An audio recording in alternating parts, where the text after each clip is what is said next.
Hey everybody, welcome back to episode 2 of our little Warcaster series, The Battle for Jericho Reach. This is, as a reminder, when we're pairing the different command group starter sets that you get from Warcaster, we're going to pair each of the factions off, and today we're going to introduce the ISA, and we're going to pit them against the Aeternus Continuum.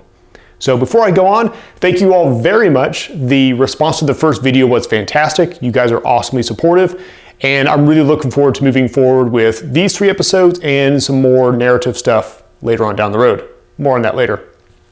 One request, since I'm still kind of immersing myself in the lore, if there's anything that really jumps out as cool in the lore to you, or you have a favorite tidbit, if you would, comment it below or send me an email, warbudgies@yahoo.com, and let me know about it, because I'm still kind of exploring what there is of Warcaster, and so far it's been very, very cool. So without further ado, we're going to move you into the next conflict in the Battle for Jericho Reach, which covers the arrival of everyone's favorite dystopian alliance.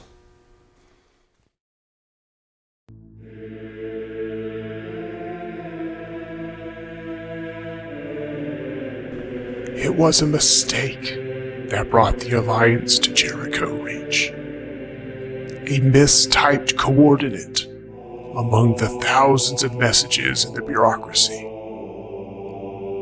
There was no strategic value in the Reach, and the Alliance were not so arc-hungry as to deploy the might of the Lawgiver to such a menial world. But deploy it they did, and they came in force, for the Alliance does not question its orders. They hear, they obey, and they conquer.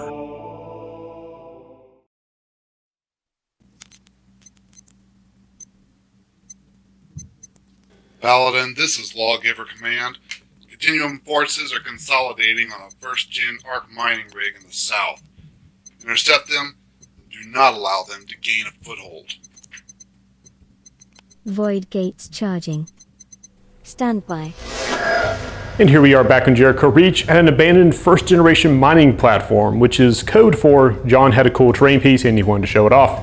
This is actually, I'll go ahead and save asking all the questions. This is from Wargames Model Mods. They did a Kickstarter a while back, and this is a giant oil rig that they made. It's fantastically impressive, and I've only recently finished painting it, at least well enough to work. In this scenario, there are 3 objectives to run through. We've got one over here. I've replaced the objectives with these little radar markers because I like how they look better, highlighted in yellow. So there's one there, there's one in the back corner, in the railing, and there's one over here by the crane. Our deployment is going to be on the sides, left and right rather than front and back, because it's really hard to see around this thing. Now our scenario today is going to be the boiling point scenario from the rulebook, which means the objectives are going to be a little bit different than last time. Instead of scoring at the end of a pulse round, any unit can score these objectives at the end of their activation if they control it. These objectives can only be scored once per pulse round per team, and their points value is equal to the current pulse round. So on round 1, each of these objectives is worth 1 point for anybody who can tag it. Next round they'll be worth 2 points each, then 3 points each. So little leads can build up into big advantages. We'll see how it goes. As far as the terrain here goes, since this isn't really built for this game, we're going to consider all the terrain is going to be scalable under the ladder rules, for the most part. So a model can move in contact with a wall, spin 2 inches to scale up it, and then continue on. We also have some stairs that are modeled large enough for models to fit on, etc. so on. Otherwise, it should be pretty sensible. Our hopeful conquering heroes for today is this ISA strike team, which is built out of the ISA starter box, just like everything else for these episodes. We've got Paladin Enforcers, squad of 3. We've got a Paladin Commander, a Paladin Weaver, and a Light Warjack. This is the Firebrand, packing a Fusion Glaive, a Repulsor Shield, Harbinger Cannon, and the Jack Killer Cortex. That will round out ISA team for today. And representing Team Continuum is going to be the same team as last time, but just to refresh you, we've got a Marauder, a bunch of Vassal Reavers, an Immortal Weaver, and a Scourge Warjack with Rocket Pod and Nailer up top, Force Rod and Wrecking Claw on the bottom, and the Killer Cortex. So there's your heroes and or villains for the day. The Continuum won the roll-off for first player, so we're going to deploy up and get this party rolling. And have a look at deployment. The ISA has deployed on this side. They are bringing along a Paladin Weaver, the Firebrand Warjack, and they've got the Paladin Enforcers ready to take that objective over there. The Continuum, meanwhile, brought out the Marauder, always a winner, the Scourge, and the Vassal Reavers. They did not draw very many Fury cards with this first round, so they're going to hold off on the Immortal Weaver for turn 1. And let's roll with Continuum, turn 1.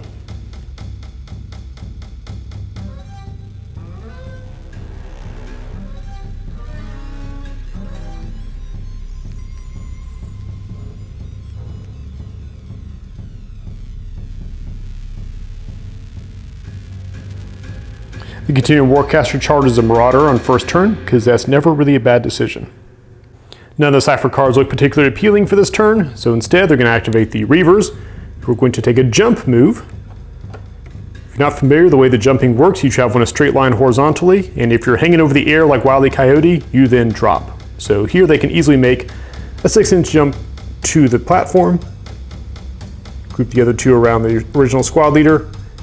They have nothing to shoot at, so they will end their activation, which means they will score that objective for 1 point. The Marauder will activate as a solo, and I'll just show you where he moves. He's trudging forwards. It's a very cool board, but occasionally kind of finicky to manage the models. He is now here, staring down this objective in a sort of creepy fashion. Soon. None of the Cypher cards looked especially spicy, so he's going to drop a Void Gate somewhere between himself and the objective. As a reminder, gates cannot be placed within 1 inch of an objective until loaded with, say, 3 arc. No cards to discard. Score is now Continuum 1, ISA 0, moving over to ISA turn. ISA Warcaster drops a charge onto the Paladin Weaver. It will then play Ascension Catalyst on the Firebrand, giving him +2 speed and flight for the rest of this turn. And the Weaver will move 2 inches to the wall, 2 inches up, and 2 inches to tuck into this corner right here. He has no one to shoot, but he will spike to add 3 arc onto the Firebrand. It's good to have friends like that. So we'll now take off, flying 8 inches forward, landing vessely right on this ledge. And he's going to shoot his Harbinger Cannon down there at the Marauder. Harbinger Cannon is a strafe weapon, but no one's close enough to strafe, so it's just going to be the 1 shot into the Marauder. Rat 4, 3 charge. 1, 2, 3, 4 for the attack. Well, in defensive 2, he has no cover from where he's at. Doesn't block 1. Rolling in a POW 4 with 4 red die. 1, 2, 3, 4, 1, 2, 3, 4. Wow, all right, 2 health off. That closed out his activation, but wait, there's more. The Warcaster will cast Aggression Theorem and let him fire again with the Harbinger Cannon. Rat 4, 3 charge. 1, 2, 3, 4, and that's it, 4. Defense 2. Still nothing. You show 4 strikes on 8 die to bring him down. And he's down.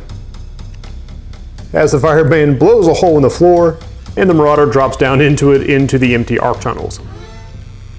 Over by the crane, the Paladin forces drop a gate and load it with 2 arc.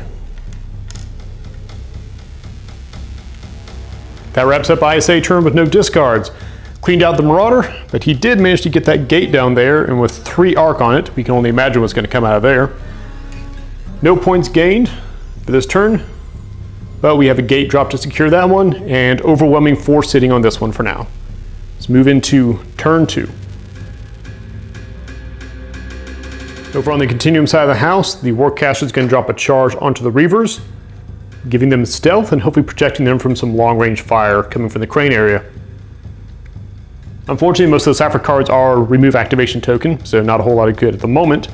The Scourge is going to scoot forward 2 inches, scamper up onto the platform 2 inches, and then move up, taking some semblance of cover behind this barricade.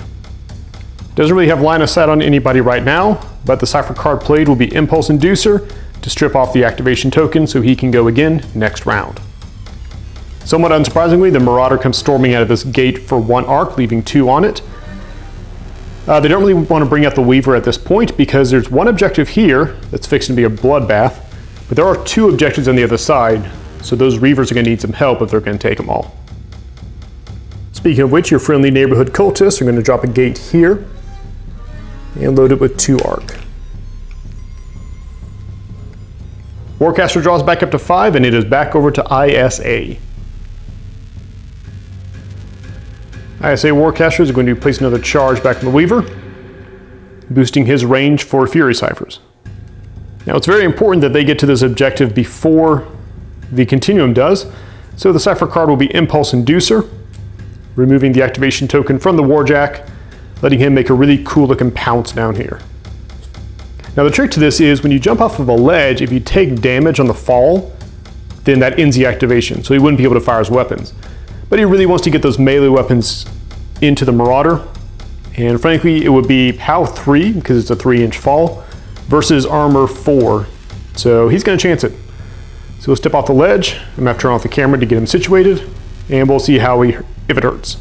POW 3 against armor 4, and he's okay. And having landed there gracefully, he's going to finish his move, scooting up. There we go. Within an inch of the objective, and definitely within a couple inches of Marauder. Mat 4 and 3 arc charge with the Fusion Glaive first. 1, 2, 3, 4. It's pretty consistent today. F2 on the Marauder. Still nothing. Gonna be a POW 5 weapon up against armor 4. All right, 1, 2, 3, 4. There's 1. Only 1. Not bad. So that ridiculous amounts of armor was actually useful for something. Following up with a Repulsor Shield Bash. There you go. That's more like it. You have any defense this time, buddy. There you go. A little bit. Before we get to the damage rolls, the Firebrand is going to spike 1 arc in order to fire the Repulsor Shield and scoot him straight back 3 inches. He will collide with a railing, which makes Space OSHA very proud, instead of going over the edge, but colliding with an obstacle will add 1 power die to this damage roll. It's only POW 2, but we now have 5 power die in this one. 1, 2, 3, 4, 1, 2, 3, and he's dead. Goes tumbling over the railing, much to Space OSHA's discontent, and the Marauder has left the building. And just to wrap things up, he'll fire off the Harbinger Cannon through cover at the Scourge. Only has 2 arc now because he spiked. Attack roll 3. Scourge's defense 3 with cover. And he doesn't care. That wraps the Firebrand's activation. He is now in control of this objective, and the ISA will gain their first point. By the crane, Void Gate is going to shift and shimmer, and a Paladin Commander is going to come out. That's too close to the thing. And the Paladin Commander emerges more than an inch away from the objective. And the Weaver will hold off putting down a gate because at the moment the ISA has been pretty good control at this point. So he's going to hold on to that arc for Fury Ciphers. That ends turn 2. We're now tied 1-1 each. ISA's got a pretty easy reach on that objective. They will probably score that this turn. Whereas the Continuum is going to have to most likely get that stupid Warjack off that objective in order to even out the score. Moving on to turn 3 and the bottom of Pulse Round 1. On the Continuum turn, the Warcaster will charge the Scourge with 1 arc because it is time for him to get aggressive. And by aggressive, I mean Ascension Catalyst levels of aggressive, as he will take to the skies as well. Now the bad news is the 8-inch move doesn't quite get him to the objective, but he does have the Kill or Cortex, so if he can dispense with the Firebranded melee, then he'll get his free 2-inch move, and that will easily secure this objective for the Continuum.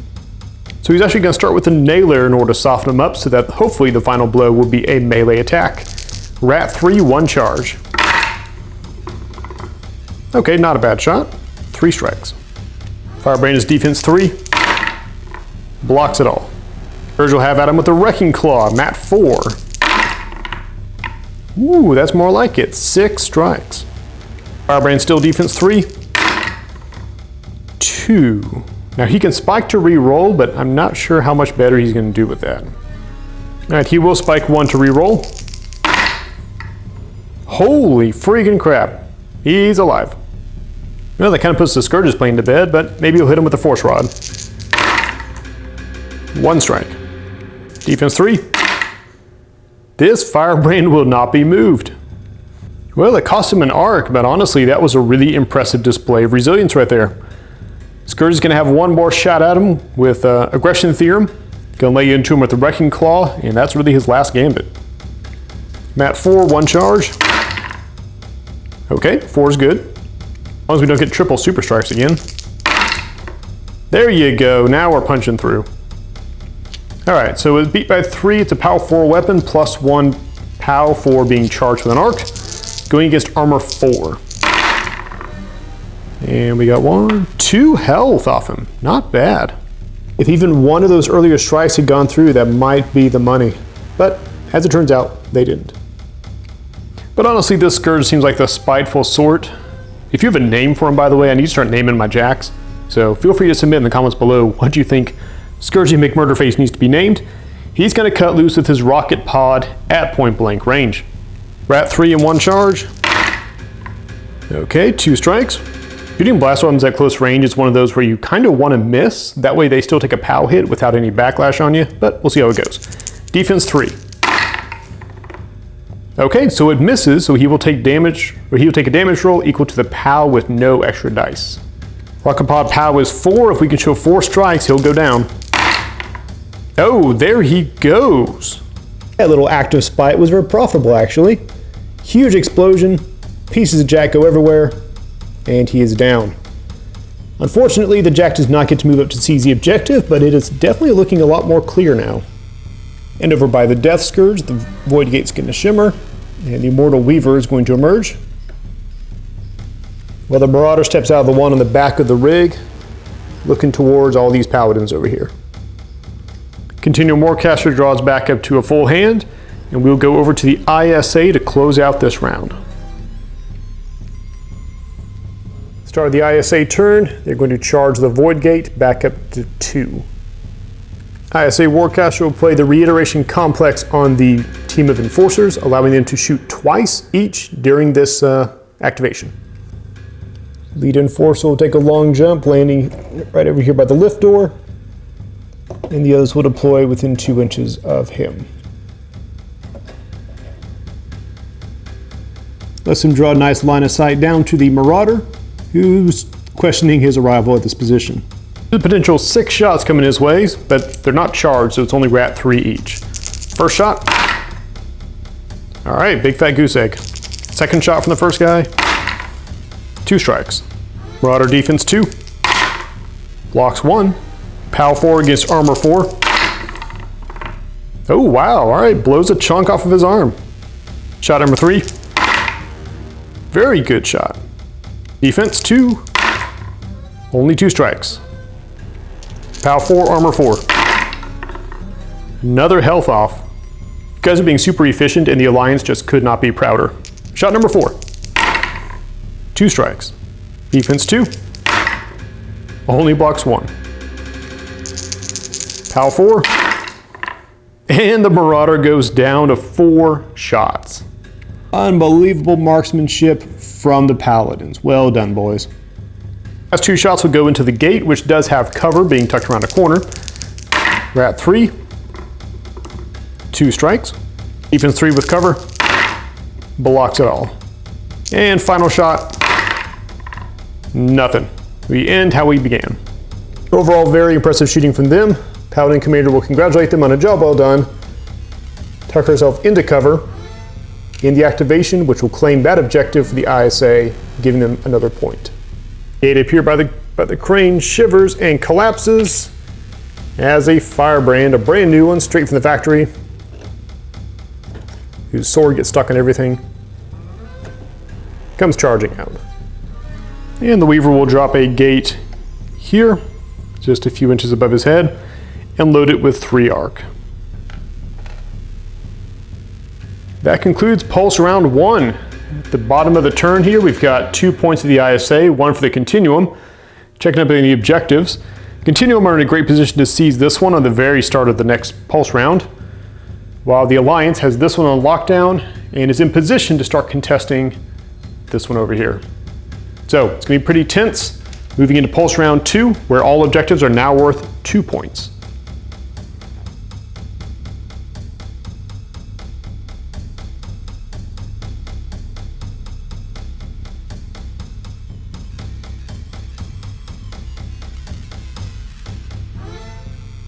At the start of Pulse Round 2, the Continuum Warcaster will place another charge on the Murder Bot.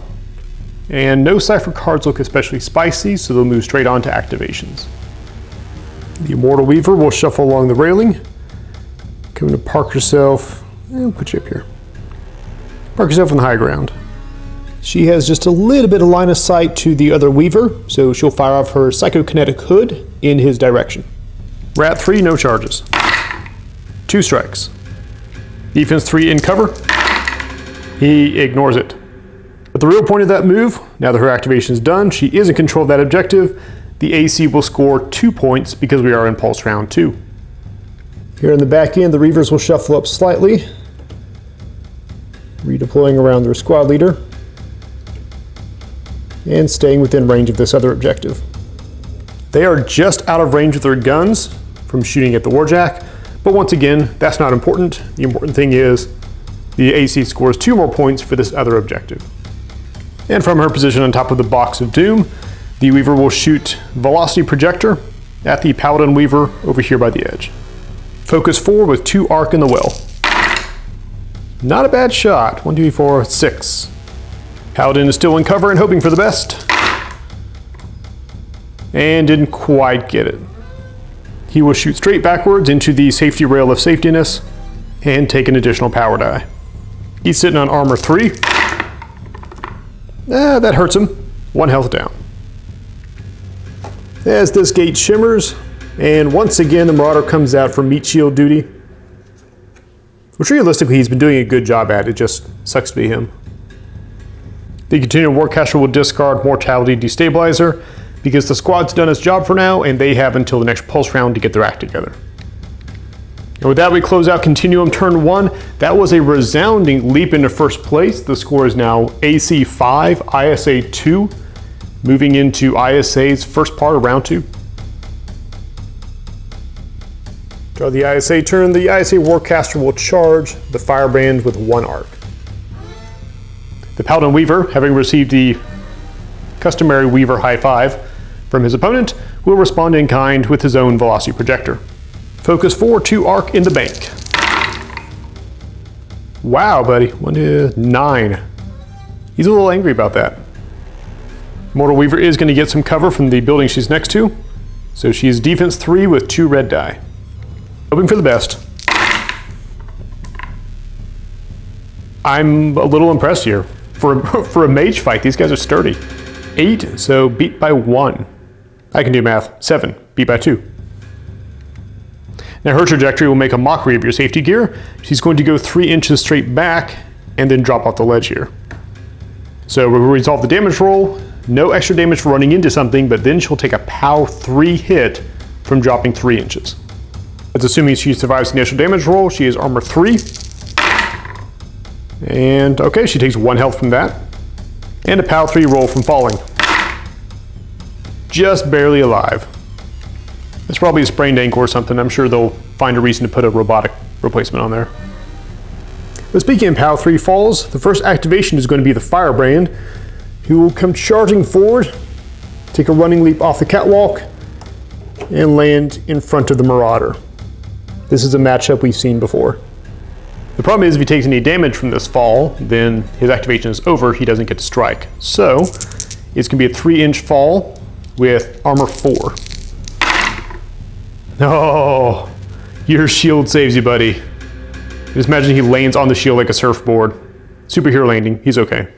Swinging his Fusion Glaive with Mat 4, 1 charge. Oh, that's good. That's how you use your running jumping momentum right there. Defense 2 on the Marauder. Okay, well this guy's got better agility, I guess. Still beat by 2, POW 5, armor 4. Let's see, 1 health. Shield Bash also at Mat 4. Good Shield Bash. A little bloodthirsty today. I like it. Defense roll is a goose egg. Beat by 6. I really love it when the dice are super imbalanced. Like this 6 power die, but 2 POW attack. It's amazing. Armor 4. Doesn't look good. 2, 4. Yep, he's down. I'm sorry, Marauder. You're just the punching bag today. Stand up and knock him down. Finish off with the Harbinger Cannon is going to go into the unit of Reavers.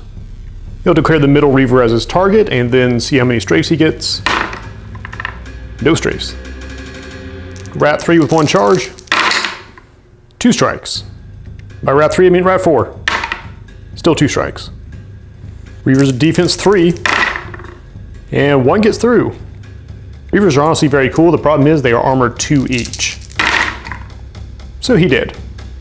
And remove the middle one because I'm pretty sure that was the Executioner from last episode. Feel better about yourself. From her position on the platform, the Paladin Commander will assess the situation very calmly from over here. Doing a wonderful job of gaining 2 points from that objective. Alright, so I've actually been standing around for a little bit trying to figure out what the best play is here. Because the ISA is poised to possibly take this one, but they don't have enough movement to get here without Ascension Catalyst, which has not been reshuffled yet. So they can't really take this corner one on this turn. The one out front can't really take either because it is heavily fortified, and the only thing over here is the Weaver. So odds are they're going to close out this turn down by 1, but the gates are down on this other side. So if they can dispense with the Reavers and whatever gate they can drop on their turn, they then stand to hold both these back objectives next turn, which will give them the win. So they're going to have to kind of ditch the front and have to throw heavily here on the back and hope for the best. So with that in mind, the Paladin Enforcers will receive Revelation Matrix so that they can ignore stealth and can actually shoot at the Reavers on their next turn. With that in mind, they will neither deploy nor recall anyone and pass play back over to the Continuum for turn 2.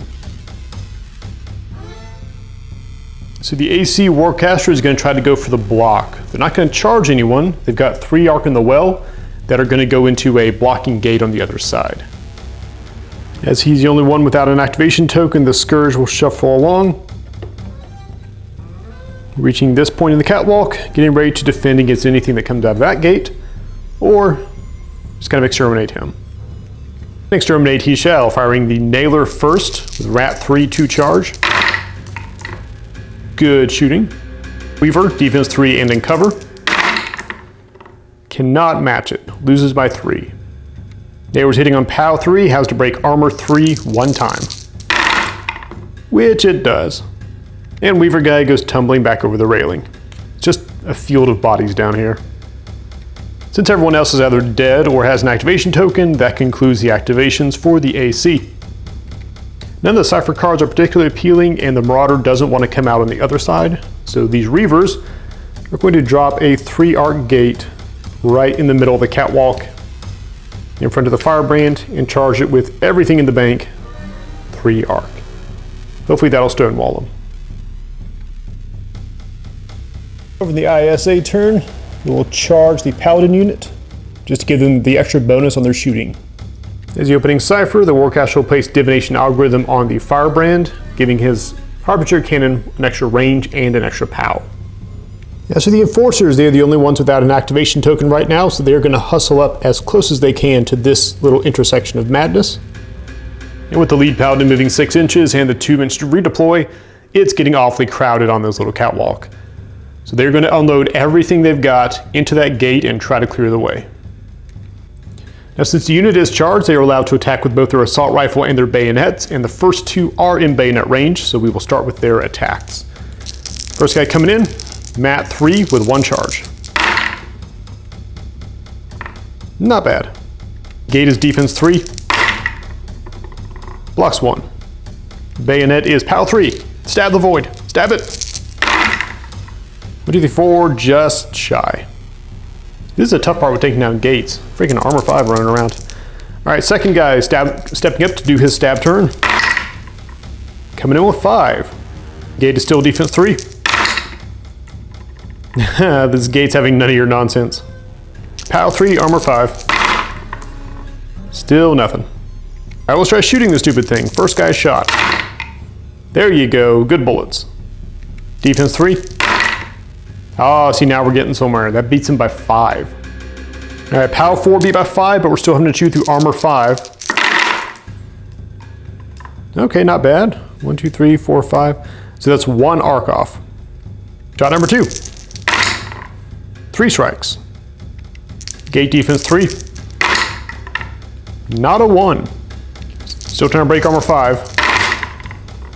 Armor 5 broken. That's another arc down. All right, so far each of the bullets has taken off 1 point of arc. So if this last guy can connect the same way, the void gate's collapsing. So, Ted, don't blow it. Okay, decent shooting, Ted. How sturdy is that gate? Oh, not that sturdy. This could be it. So we got 2 power die and 4 action die. We need to show 5 strikes. Come on, be the hero.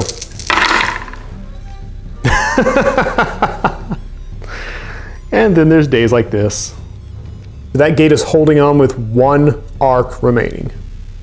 But since they're getting dug in and they don't know what's coming out of that gate, we know exactly what's coming out of that gate.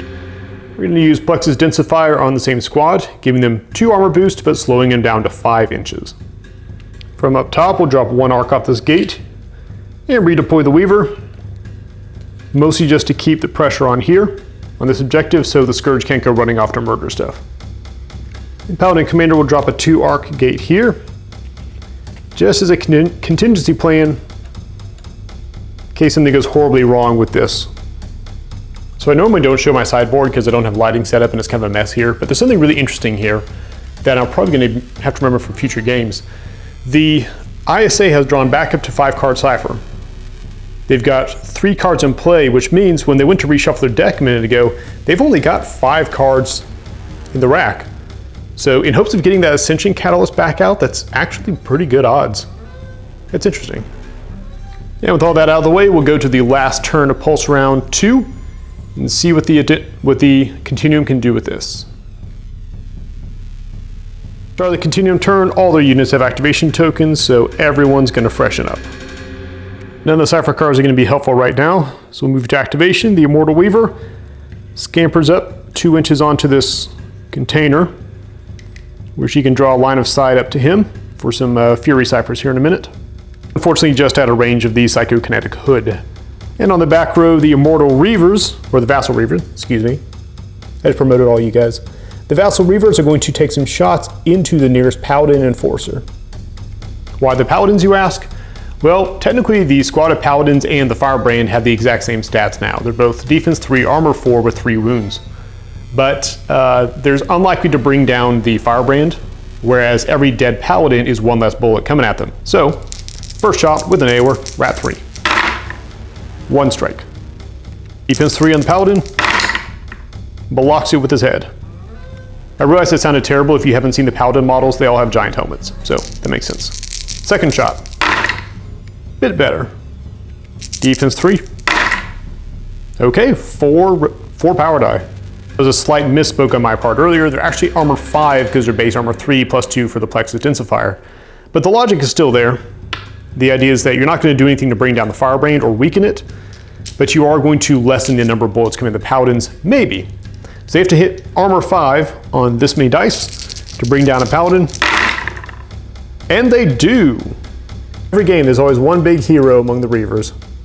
I assume they're whoever gets promoted to be the Marauder next turn, but based on this game, you may not want that promotion.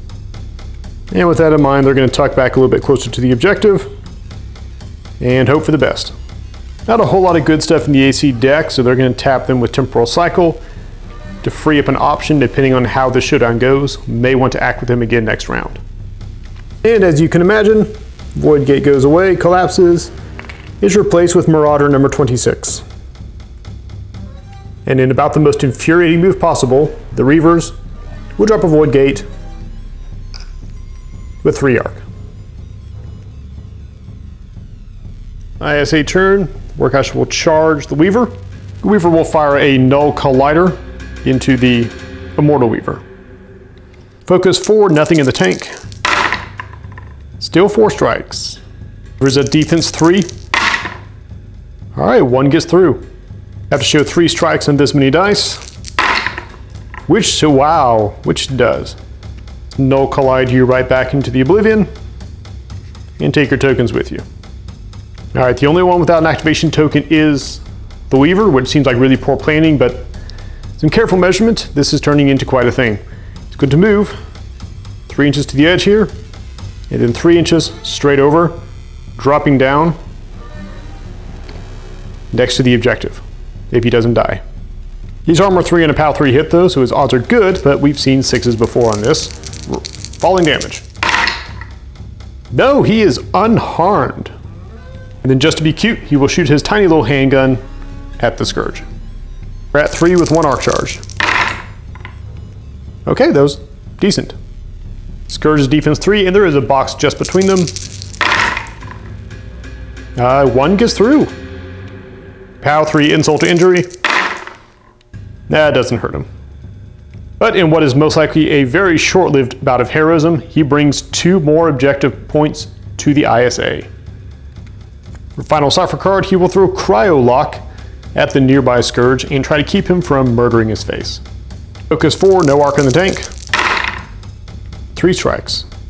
Defense 3 in cover. More than enough to block it. That crate is now cryo locked and it is going nowhere. That brings the score to 6 to 5 ISA in a series of really bold moves with really fortunate dice rolls.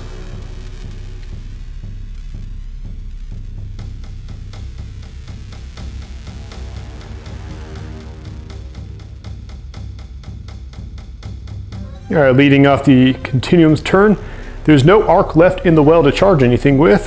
So they are actually going to collapse this gate, thinking that the Scourge is hopefully going to be able to take this objective and just kind of sit on it for now. Over here with the squad, the Continuum Warcaster is going to densify some plexi, whatever. Going to boost their armor and lower the speed, but they're hopefully not moving. Once again, we have a very tricky thought process here. So they have to take this objective, or at least contest it, otherwise, starting next turn, the ISA is going to pick it up. They also need to hold this objective because the pain train, can't really see there, because the pain train is still coming down the tracks, and sooner or later it's going to chew through to the end where the objective is. They can probably stall on that for now. So for the moment, the first activation is going to be the Scourge, who is going to take a mighty move up onto here, such a way that's not going to break my model. He's going to tap him on the shoulder and beat the living tar out of him. I'm predicting this won't take long. Swing with the Wrecking Claw. Yeah, this won't take long. 6 strikes against Def 3. Yeah, 6 strikes through. It is a POW 6 weapon now with 6 power die. And he's dead. And that, folks, is how you make Weaver salsa. So he is out. Ends the activation for the Scourge, who will have that objective and score 3 points for the Continuum. Meanwhile, on the back row, the Marauder will activate for the solo activation. He's got a little trick in mind, so he's going to start off firing his Shredder into the Firebrand. Strafe weapon, let's see how many strafes he gets. He gets a bonus strafe. Rat 3 into the Firebrand. 1 strike. Firebrand defense 3. Blocks it. Rat 3 into the nearby Paladin for the strafe. 2 strikes. And Paladin defense 3. Okay, 1 gets through. It's a POW 4 weapon and the densifier has worn off because it's a new pulse round, so armor 3. Well, that was entirely ineffective, wasn't it? It is going to take the opportunity to scale this wall for 2 inches. And then move 3 inches forward, busting along towards this objective. AC Warcaster will go ahead and use Arcane Synthesis to add an arc to him, so he can be reactivated at the start of the next turn. And yet another contestant emerges from the game show from hell. Immortal Weaver comes out to add to the blockade. The Warcaster discards Annihilation Vector because the Scourge is pretty much alone for now, and they want to cycle through the rest of these cards. At the end of that turn, that puts the AC at 8 points to the ISA 6, moving into ISA turn 1. For Cipher card, the Warcaster will play Kinetic Accelerator on the Firebrand. So when he makes a melee attack, he may make 1 attack against every target in melee range. Since he is charged, his melee range is now 3 inches with both the glaive and the shield. Starting off from her vantage point over by the objective marker, the Paladin Commander will back up slightly, stay within range of the objective, and fire her little shoulder cannon at the Marauder. Rat 4 with the pulse cannon. 4 strikes. Defense 2 on the Marauder. Only blocks 2. Pulse Cannon is POW 3, trying to hit armor 4. And hit 4 she does. Puts an activation token on her. And the ISA will score that objective for 3 points. Units 1R will lumber forward and they will lay into the 2 nearest targets. He can reach both the Weaver and the Gate. Hitting the Weaver with the Glaive, 1 charge, mat 4. 3 hits. Weaver's running defense 3. And blocks it all. Hitting the Fusion Glaive against the Gate. That's much better, 5. Gate also running defense 3. Only blocks 3. POW 5, beat by 2. Trying to take off 5 armor. Not bad, not bad. All right. 1 arc gone from the Gate. Pulsar Shield against the Weaver. Solid result, 4 strikes. Weaver's defense 3. Blocks 2. Trying to hit armor 3. And she takes 1. Ordinarily, there'd be a really big compulsion to use the Repulsor Blast, but at the moment, we kind of want that 1 arc on him, so it's going to stay. Repulsor Shield hitting the Gate, which is also within 3 inches. 4 strikes. Gate defense 3. Blocks 2. Gonna crack armor 5 on the Gate. Doesn't happen. As a final gesture of goodwill, he will light off the Harbinger Cannon into the Reaver squad here in the back. Strafe weapon, how many strafe do we strafe? Good strafe. Targets are going to be central target, and then the secondary targets from the strafe on either side of them. First Reaver target. Solid opening. Reaver has defense 3. No help there whatsoever. The good news is Plexus Densifier is still in effect, so they are running armor 4 right now. And that didn't help a whole lot. Second Reaver target from the strafe. Another good roll. 3 defense. Oh, the suspense is killing me. All right, beat by 4. Once again, 4 armor from Plexus Densifier. Once again, turned him into pulp. That cleans out the back row here pretty well. Final shot will go against the Gate. Honestly, he's been on a roll so far, so let's see if we can close it out victorious. 2, 4, 5, 6. Not a bad opener. Gate defense 3. Blocks 2. We need to see 5 armor on this dice, and it goes down. 1, 2, 3, 4. There it is. Might call up for cleanup on aisle 3 because this whole area just got riddled with bullets. Laser blast or whatever the Harbinger Cannon shoots. It shoots straight death is what it does. And with the exception of the 1 wound remaining on the Weaver, the way is open for the Warjack to make his way along. So with the only one left standing being the Immortal Weaver, she's probably super happy that the ISA Warcaster doesn't have Aggression Theorem, except bad news. Aggression Theorem. While this may seem like kind of an afterthought, this is actually really important because if the Weaver is still alive at the end of this, then on her turn she can just take a 4 or 5 inch move down here and score this objective. If the Jack can bring her down, she won't be able to do that. And with Aggression Theorem, you only get 1 attack anyways, so here it is with the Fusion Glaive. Mat 4. That is not a great start, buddy. Defense 3. Oh boy, 1 strike gets through. All right, armor 3. Just by a hair.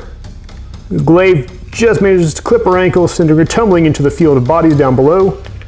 And that completely clears the ISA's path to this objective. The Weaver's latest replacement appears out of this gate, ready to bar the way for the Marauder. And that, folks, is probably where it's going to end. We sat down and did some math, and the problem is the Marauder can drop a gate on his turn, which will be turn 2, can summon somebody back on turn 3, but then they won't have enough time to actually get to the gate, and he can't cover the distance between both gates at the same time. The Warjack is unquestionably going to walk over here, and even if he dies for some reason, we still have squad of 2 and then 2 solos to cover it. So the AC has lost control of the back of this rig. The Scourge, feeling very happy and content at the front of the rig.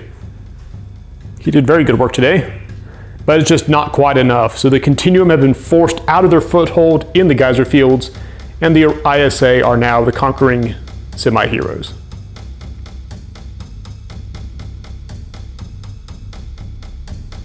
And there you have it. There's episode 2 of the Battle for Jericho Reach. So next week, next Sunday, will be the final showdown between the Marcher Worlds and the ISA. We've got a cool little scenario kind of cooked up for that one. After this 3-episode series, we're going to sit down and I'm going to kind of evaluate how the series is going, how the response has been, and kind of see what we want to do with this moving forward. So again, any input you guys want to provide, more than welcome. Thank you again for your positivity, and we'll see you next week with the finale for the Battle for Jericho Reach.